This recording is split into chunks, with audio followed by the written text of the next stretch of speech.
So, Jalen, I'm going to tell you some details from this over 100-page document, and then you are going to decide whether or not we discuss them. The first one is they have detailed what happens if there's a positive test result amongst a player. Keep it moving or hit the brakes on this one.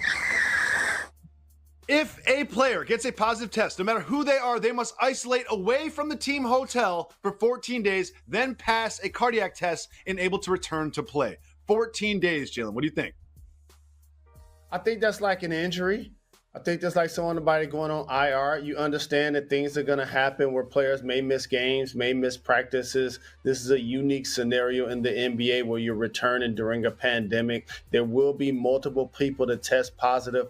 I understand this, and don't be surprised if it affects playoff series and or who wins the championship. Oh, I think it absolutely will. Next up, we know what happens if someone leaves the bubble. Keep it moving or hit the brakes. Oh, hit the brakes on this one. Hit the brakes on You leave the bubble, you will have to be in quarantine for 4 to 10 days, depending on your reason for leaving. So I got some questions about this. What reason is 4 days and what reason is 10 days?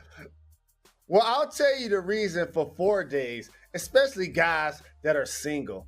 Because you're in your room, you're going from the room to the bar, to the pool, you rinse, you repeat, and you're able to have recreational activities and things are you're just enjoying yourself. And all the time, then all of a sudden FaceTime isn't enough. You need to see the person that you're talking to in person. You're willing to break quarantine in order to make this happen. I believe that they will give you the 4-day quarantine if you leave for something very serious, a family emergency or whatever. But what you're describing sounds to me like a 10-day quarantine. Moving on, we also know that hotels were assigned based on regular season record. Keep it moving or hit the brakes. Nobody cares where the team stands. They got money. They can stay wherever they want. We know what amenities the players will be receiving. Keep it moving or hit the brakes. We know they're going to have first class everything. They're going to eat good, concierge, 24/7 massages, pedicures, be able to get their hair cut, get fresh, keep it moving. We keep it moving. We keep it moving. They will be able to attend games that they will not be playing in. Keep it moving or hit the brakes. Hit the brakes on this one. This is absolutely exciting for me. Because we always get the crowd cutaways, but now we get cutaways of players that could potentially be the next round matchup. How does this change the dynamic of playing the game without fans, knowing that opposing teams are watching? Get ready for the visual. This is like AAU back in the day. A lot of slides and socks, a lot of shorts, a lot of shirts around the waist, a lot of sweaters over the shoulder because the air is cool inside, a lot of people staring at their phones during the game, acting like they're not interested, a lot of players falling out laughing when somebody gets shook or somebody gets dunked on. So, a ton of that. Get used to this. Get used to a lot of this in the stands. They'll be wearing masks, but not because they're worried about COVID. They'll be wearing masks because they don't want you to read their lips when they're talking trash about the other teams. Next, we have this, Jalen Rose. There is a hotline that players can anonymously call to report other players that have violated the code. Who's calling the hotline? And the number's going to get out, and civilians are going to start calling this hotline. What do you think about the hotline where players can, for lack of a better term, snitch on each other? So just so you guys that saw The Last Dance and think Michael Jordan got sick in Utah, that's the only time that happened. It's not true. Things happen on the road. People call hotel rooms. People pull fire alarms. They do whatever they can to make sure that your squad is distracted. And I'll tell you something. I would be a guy that if I'm going against an opponent, say it. I would call a hotline even if it wasn't true. If that's all it took to get him in trouble, to get him suspended.